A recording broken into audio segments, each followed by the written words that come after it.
kita hampir setiap tahun sebagai warga negara di Indonesia disajikan data, merayakan data itu dengan mungkin sukacita bahwa investor terbesar di Indonesia itu ada dari negara Singapura.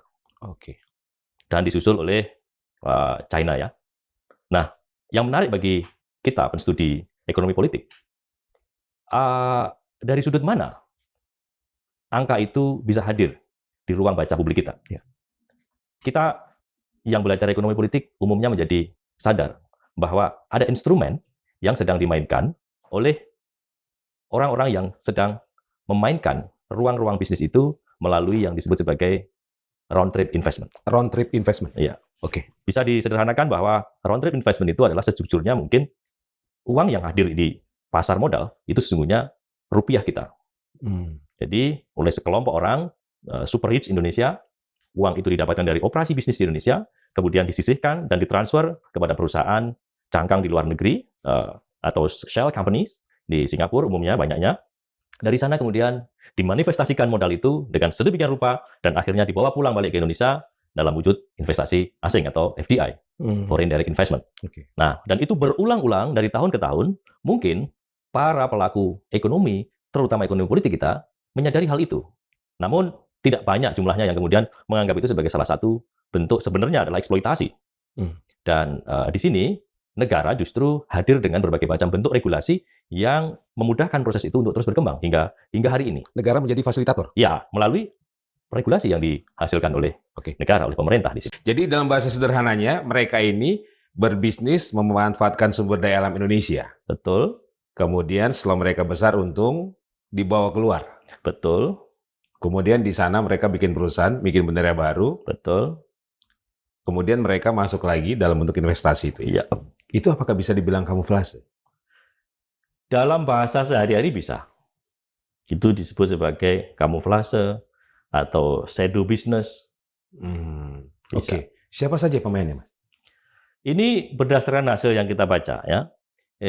Yang menempati rank paling tinggi adalah keluarga Wijaya.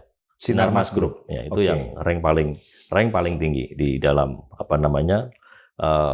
lintas literatur yang kami baca. Namun tentu itu bisa salah.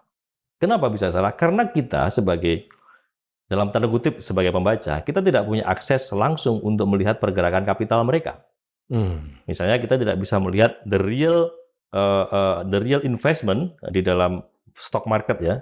Hari-harinya kan bergerak terus itu. Dan kita tidak bisa mengakses. Yang terakses adalah yang terdata di muka publik. Yang di belakang itu permainan di balik meja kita tidak bisa melihat, tidak punya akses. Karena memang itu dalam tanda kutip kehebatannya Singapura memprovide fasilitas itu. Jadi nama siapa, berapa, itu disembunyikan datanya. Nah, sampai hari ini juga kan, perjanjian kita dengan Singapura untuk urusan itu kan tidak ada. Sehingga langkah apa yang seharusnya ditempuh kalau memang kita mau menyehatkan negeri ini sebetulnya ya salah satu yang paling mudah adalah pemerintah segera melakukan ratifikasi terhadap hal ini. Perjanjian ini. Sehingga data terbuka, kemudian lambat laun akan menjadi sehat. Tapi sebagai anak bangsa, saya agak pesimis untuk hal itu. Big Five-nya siapa saja, Mas? Bisa disebut yang paling awal tadi adalah Sinarmas Group, kemudian ada siapa itu? Wilmar, kemudian ada Antoni Salim termasuk? Ya, grup itu, grupnya Indomobil, Indo Group, kemudian ada juga yang dari Adaro. Terus satu lagi Asia Negeri masuk? Asia Negeri, Sukanto Tanoto. Ya. Jadi Big Five-nya itu Sinarmas Group, keluarga Wijaya, kemudian Antoni Salim. Ya. Kemudian nomor 3 Sukanto Tanoto. Ya. Asia Negeri. Wilmar. Adaro. Garibaldi. Iya. Itu dari literatur yang kita baca.